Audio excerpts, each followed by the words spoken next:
কত বড় সাহস! তুমি কোথায় গিয়েছিলে? তোমাকে না বলেছি একা কখনো তুমি বাহিরে যাবে না।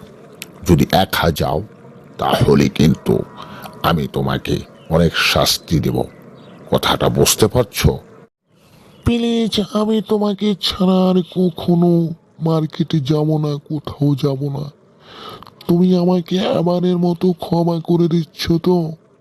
প্লিজ, আমি কখনো আর একা যাইবার সাহস করব না। প্লিজ আমাকে আবার ক্ষমা করুন। আমি আর কখনো একা যেতে চাইবো না। ঠিক আছে, আবার পাক শাক করো, রান্না বান্না করো, পেটে খিদা লেগেছে, খুব খিদা লেগেছে, বুঝতে পারছো? তুমি রান্না করো, আমি আসবো, পরে খাবো। ঠিক আছে, তুমি রান্না করো, রান্না করে ঠিক মতো গোসল টোসল করো, তারপরে আমি এসে ভাত খাবো দুজনে মিলে। ঠিক আছে, তুমি কোথায় যাবে যাও। আমি এখনই রান্না করছি।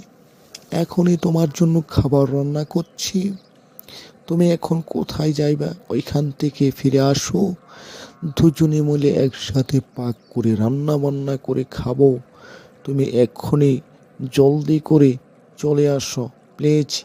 আমি এক্ষুনি রান্না করছি, তুমি এসে খেতে পারবে। ঠিক আছে, চলে আসো।